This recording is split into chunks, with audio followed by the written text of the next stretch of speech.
Saludos a todos y bienvenidos nuevamente a una nueva aventura con curiosidades bíblicas. Seguimos desglosando palabra por palabra las Escrituras, inspiradas a hombres imperfectos por el Espíritu de Dios, sin hablar de doctrinas ni de preferencias religiosas. Simplemente las explicamos a la luz de su original hebreo bíblico, costumbres y cultura de la época. Si no se ha inscrito en este canal, le invito a hacerlo y a continuar con nuestras meditaciones sobre la palabra de Dios. En el último video que hicimos, hablamos acerca de la entrevista que tuvo Nicodemo con Jesús, la cual les recomiendo que la vean si no lo han visto. Ahí nos dedicamos a analizar esa conversación, desglosando básicamente palabra por palabra, ya que el tema que inició Nicodemo es de suma importancia para Dios. Y es tan importante que hoy vamos a continuar desglosando el tema de qué es nacer de lo alto, tema principal de esta conversación. Estoy consciente que hay muchísimas enseñanzas sobre este tema, que vienen de grandes eruditos, teólogos y maestros de la palabra de Dios, que tienen mucho conocimiento con títulos muy impresionantes. Pero yo, al igual que actuó Nicodemo, quiero saber de su propia boca cómo puede ser posible este nacimiento. Tal y como se lo preguntó Nicodemo, se lo pregunto yo. En la conversación, Nicodemo le expresa al Señor que ya todos los miembros del Sanedrín se habían dado cuenta que él tenía que venir de parte de Dios por causa de las señales que hacía. Pero él quería saber más. Él tenía sus propias dudas, sus propias preguntas que nadie le podía contestar, a pesar de estar rodeado de grandes maestros de la palabra de Dios. Sabía en su interior que tenía que haber algo más que no entendía, pero quería comprenderlo. Y Jesús sabía que este hombre tenía sed de Dios y por eso buscaba nadar más profundo en la palabra de Dios. Sabiendo esto, Jesús le dijo con esa peculiaridad que lo caracterizaba: Nicodemo, tienes que nacer de lo alto.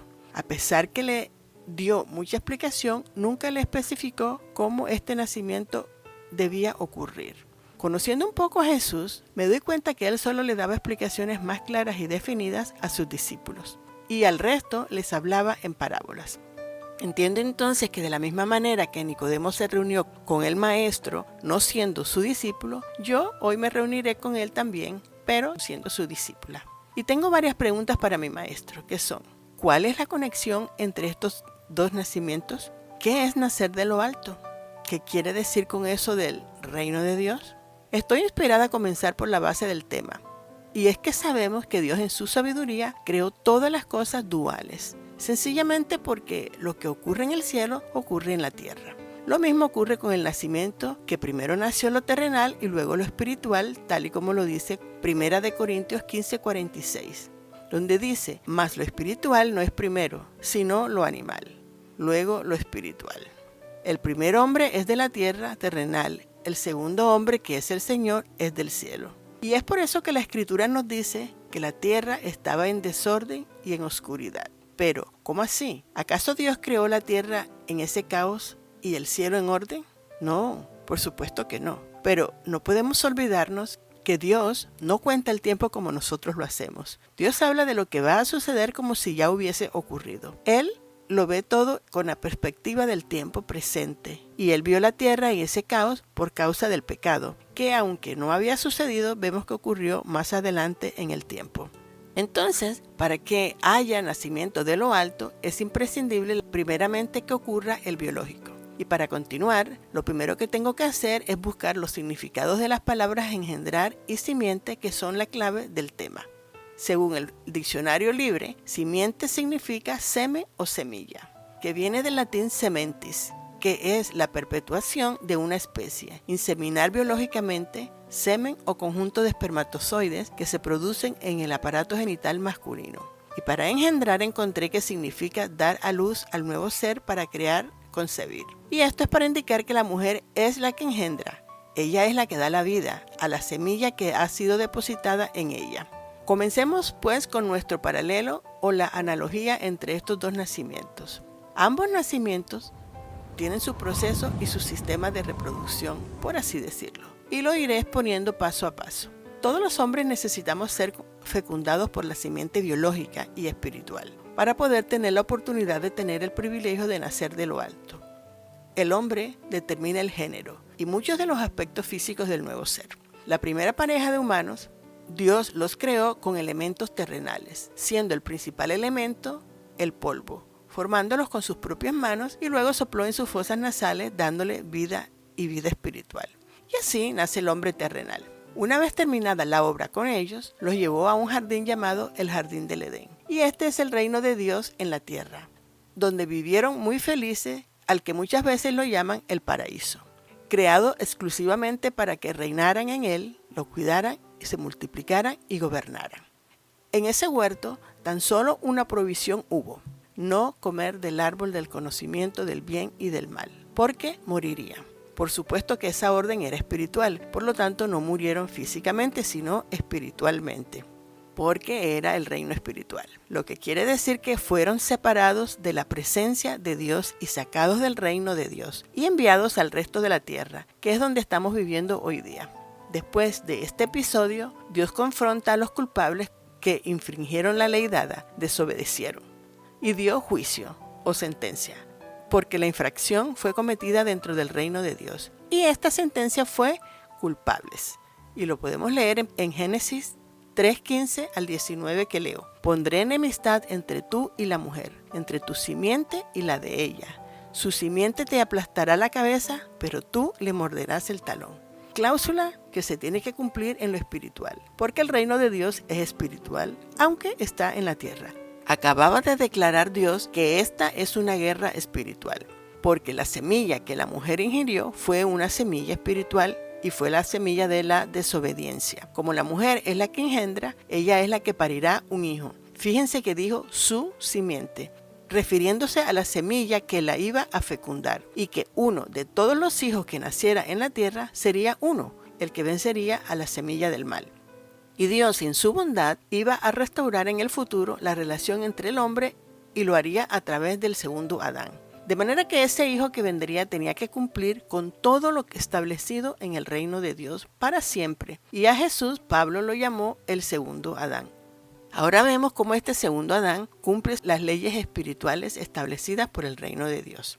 Fue formado desde el cielo, desde la creación del universo, y Juan 1:1 nos dice que la palabra se hizo carne y también fue declarado cuando se estableció el juicio por causa del pecado. Fue fecundado biológicamente de una forma milagrosa, capacitando el vientre de una mujer que no podía engendrar para poder engendrar, a pesar de no haber ovulado. Proceso que capacita a una mujer para que sea fecundada. Y la ungió, porque ese vientre sería utilizado por Dios, porque era ese niño quien Dios había escogido para que recibiera la semilla incorruptible, que vencería a la semilla del mal, que necesitaría para la batalla espiritual que fue declarada 5,000 o más años atrás.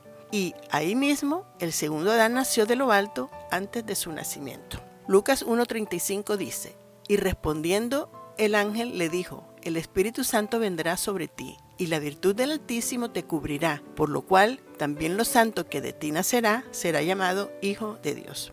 Queda garantizado aquí el título del segundo Adán. Y comienza con él a restaurar lo que se había perdido en el huerto del Edén. Y eso es lo que Jesús le trató de explicar a Nicodemo. Y algo que hemos malinterpretado ha sido precisamente este nacimiento, porque hemos mezclado el nacimiento espiritual de Jesús con el nacimiento biológico, no haciendo diferencia entre el uno y el otro.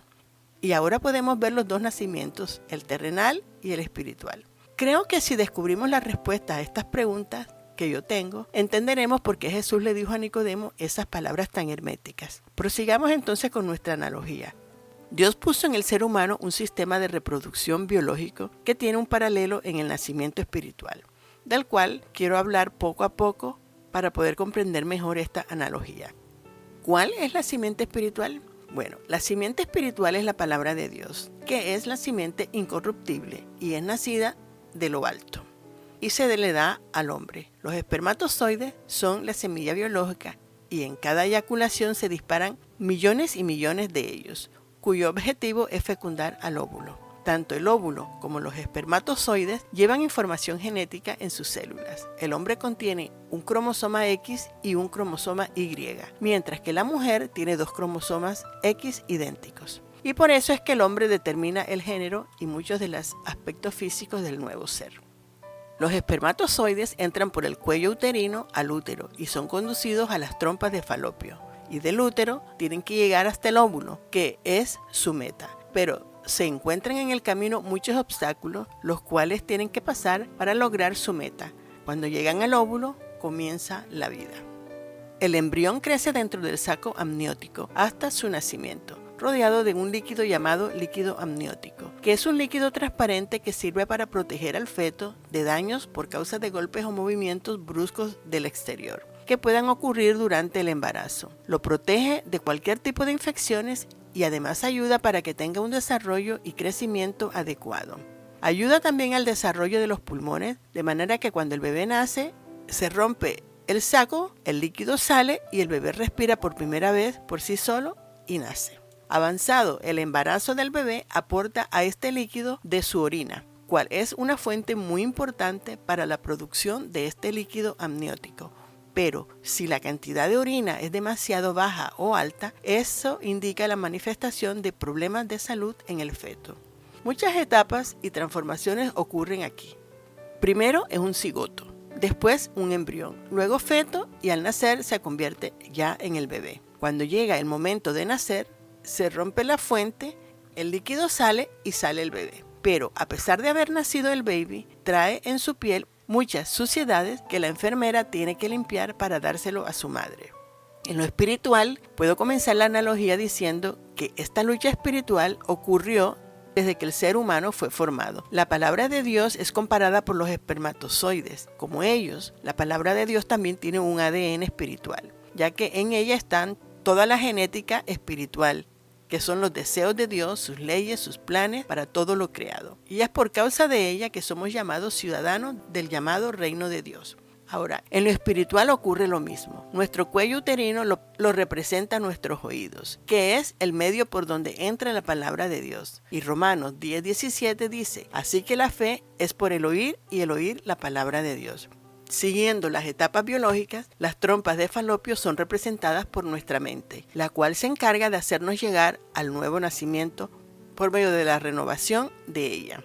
Romanos 12:3 nos dice, no os conforméis a este siglo, sino transformaos por medio de la renovación de vuestro entendimiento, para que comprobéis cuál es la buena voluntad de Dios, agradable y perfecta. En la Escritura, la mente es comparada también con el corazón, porque así como la sangre fluye en nuestro sistema para mantenernos con vida, asimismo la palabra de Dios tiene que fluir en nosotros para poder vivir.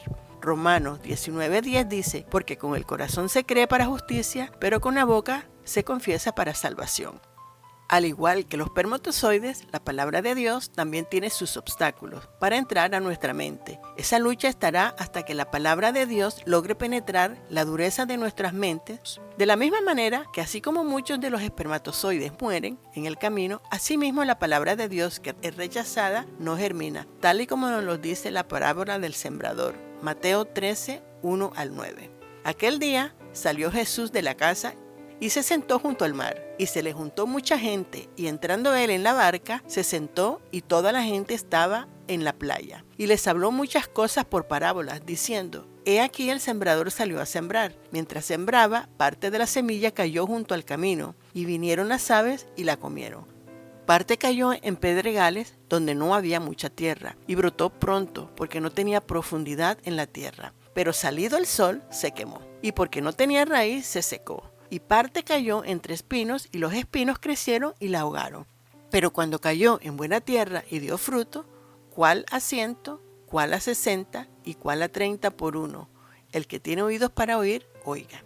Y Mateo 22:14 nos dice, porque muchos son llamados y pocos los escogidos. Así que la lucha de los espermatozoides la compararé con nuestra lucha de mantenernos vivos. Lucha que tenemos que librar para no dejar entrar en nuestras mentes o corazones ninguna enseñanza extraña, que no van de acuerdo a las instrucciones divinas que hemos recibido para conseguir la meta, que es vivir espiritualmente. Entre las luchas que tenemos también están los afanes de la vida y los placeres carnales. En lo natural, dentro de la matriz de nuestra madre, está el saco amniótico, lugar donde permanece el feto durante el embarazo. Y este saco contiene el líquido amniótico. En esta analogía, la palabra de Dios es usada como la comparación de varios elementos en el proceso del embarazo natural, porque la palabra de Dios tiene muchas funciones. Simbológicamente hablando, los compararé tanto el saco como al líquido amniótico con Jesús y la palabra de Dios. Porque la Escritura nos dice que la palabra se hizo carne y Jesús es la palabra hecha carne. Y la palabra de Dios tiene la misma función del líquido amniótico, que es alimentarnos, protegernos de las experiencias externas y ayuda en nuestro crecimiento espiritual. Ahora, de la misma manera que el feto corre peligro cuando el nivel de orina daña el líquido amniótico o lo corrompe, en lo espiritual sucede lo mismo. La palabra dice, Apocalipsis 22, 18, 19, yo testifico a todo aquel que oye las palabras de la profecía de este libro, si alguno añadiere a estas cosas, Dios traerá sobre él las plagas que están escritas en este libro. Y si alguno quitare de las palabras del libro de esta profecía, Dios quitará su parte del libro de la vida y de la santa ciudad y de las cosas que están escritas en este libro. Biológicamente, una vez que somos fecundados, pasamos por diferentes etapas y procesos de transformación dentro de la matriz de nuestra madre. Cambios que ocurren gradualmente por un periodo normal de 9 meses, que es el periodo de duración del embarazo. Primero se forma el cigoto, luego se divide y se convierte en embrión. Y de aquí pasa ya a lo que se llama feto. Empieza a latir su corazón y comienza a sentir a su madre. Sus órganos comienzan a desarrollarse y a funcionar. Su sistema digestivo se activa y cuando alcanza su madurez, nace. Pero aún así, no todos los embriones fecundados llegan ni a cigotos, ni a embriones o fetos, y mucho menos a babies, porque mueren. Son abortados muchas veces naturalmente o provocados. Espiritualmente ocurre lo mismo. Tenemos etapas de procesos y transformación, y son esas vivencias que experimentamos en el transcurso de nuestras vidas que nos van hiriendo en el camino y afectando de todas las formas, hasta que ocurre el despertar espiritual. Y es cuando comenzamos a vivir nuestras inexplicables experiencias espirituales, donde podemos discernir y ver más allá de lo que nuestros ojos naturales puedan ver. También ocurren abortos espirituales que no alcanzan la etapa del nacimiento. Hebreos 12:15 al 17 dice, mirad bien, no sea que alguno deje de alcanzar la gracia de Dios, que brotando alguna raíz de amargura os estorbe, y por ello muchos sean contaminados. No sea que haya algún fornicario o profano como Esaú, que por una sola comida vendió su primogenitura, porque ya sabéis que aún después, deseando heredar la bendición, fue desechado, y no hubo oportunidad para él arrepentimiento, aunque la procuró con lágrimas. En lo natural, después del nacimiento, el baby pasa por diferentes etapas del crecimiento o maduración durante toda su vida, que son la etapa prenatal, infancia, niñez, adolescencia, adultez, vejez y por último la muerte. Igualmente sucede en lo espiritual. Primero hay que reconocer a Cristo Jesús como el Mesías, como nuestro Salvador y Señor, ya que representa la puerta o la entrada para poder ser fecundado. Él es el agua o la palabra que nos limpia, nos alimenta y nos lleva al nacimiento para poder entrar en el reino de Dios. Cada una de estas etapas deben desarrollarse en el transcurso de nuestras vidas y su desarrollo depende de las condiciones en que van desarrollándose, el medio ambiente, el trato que recibimos y muchas otras influencias. Pero una vez que reconozcamos a Jesús como el enviado de lo alto y nos sometemos a Él, entonces comienza el proceso del nuevo nacimiento. Y en lo natural, cuando llegamos a la edad adulta, debemos multiplicarnos o reproducirnos. Y en lo espiritual sucede lo mismo. Tenemos que dar frutos espirituales, tal y como lo dice Gálatas 5, 22 al 25, que leo. En cambio, el fruto del Espíritu es amor, alegría, paz, paciencia, amabilidad, bondad, fidelidad, humildad y dominio propio. De manera que el nacimiento de lo alto produce una separación de lo natural, dando cabida a lo espiritual.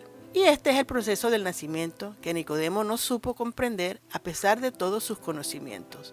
Y como vemos, el ser fecundado es el comienzo. Es solo la primera parte de nacer de lo alto. Y digo parte porque el nacimiento de lo alto también toma su proceso. No se nace de lo alto solo con reconocer que Jesús es el Señor. Esa es solo el primer paso. Eso es solo la fecundación, porque según el paralelo que estamos haciendo de los nacimientos, son para poder existir tenemos que ser engendrados y pasar victoriosamente todo el proceso del embarazo hasta completar el nacimiento. Tenemos que seguirlo y obedecerlo hasta el último día de nuestras vidas. El hombre mismo tiene que decidir si dejar entrar o no a la semilla en sus vidas y seguir al Mesías. Mateo 7:21 nos dice: no todo el que me dice Señor, Señor entrará en el reino de los cielos, sino el que hace la voluntad de mi Padre que está en el cielo. Con razón Dios lo llamó nacimiento. Es necesario nacer de nuevo, le dijo Jesús a Nicodemo. Y vemos cómo estos dos nacimientos están íntimamente ligados. Espiritualmente, tanto el nacimiento como el crecimiento lo da el Espíritu de Dios, que es el que nos engendra. Y esto es lo que es nacer de lo alto para poder discernir o percibir al reino de Dios. Y ahora puedo comprender lo que Jesús quiso decir cuando dijo en Juan 3:6 que lo que es nacido de la carne, carne es, y lo que es nacido del Espíritu, Espíritu es. Segunda de Corintios 5:17 lo dice: por lo tanto, si alguno está en Cristo, es una nueva creación. Lo viejo ha pasado, ha llegado ya lo nuevo. Cuando el bebé nace, nace con muchas impurezas en su piel y se ve sucio. Asimismo somos nosotros cuando nacemos espiritualmente. Estamos cubiertos de suciedades, cometemos muchos errores y la gente nos mira sucios, no nos mira espirituales. Así que, como la enfermera limpia al bebé recién nacido, antes de entregárselo a sus padres, Jesús se entregó a sí mismo para limpiarnos de todas esas suciedades y así entregarse a sí mismo una iglesia sin mancha y sin arrugas. Efesios 5:25 al 27, aunque lo habla refiriéndose a los maridos, yo lo aplico en este caso, en este punto. Maridos, amar a vuestras mujeres, así como Cristo amó a la iglesia y se entregó a sí mismo por ella, para santificarla, habiéndola purificado en el lavamiento del agua por la palabra, a fin de presentársela a sí mismo una iglesia gloriosa, que no tuviese manchas ni arrugas, ni cosa semejante, sino que fuese santa y sin mancha. Y Hebreos 9:14 lo dice de esta manera: cuánto más la sangre de Cristo, el cual mediante el Espíritu Eterno se ofreció a sí mismo sin mancha a Dios, ¿limpiará vuestras conciencias de obras muertas para que sirváis al Dios vivo? Y la última etapa, que es la de adulto, Jesús le dijo a Nicodemo y cerró su conversación de esta manera, de una forma muy interesante, que dice Juan 3 del 12 al 13: si os he hablado de las cosas terrenales y no creéis, entonces, ¿cómo vais a creer si os hablo de las celestiales? Nadie ha subido jamás al cielo, sino el que descendió del cielo, el Hijo del Hombre. Y con esto termino el episodio de este día. En nuestro próximo episodio de Curiosidades Bíblicas continuaremos con otros de los elementos que son necesarios para poder sellar este nuevo nacimiento de lo alto y sea completo.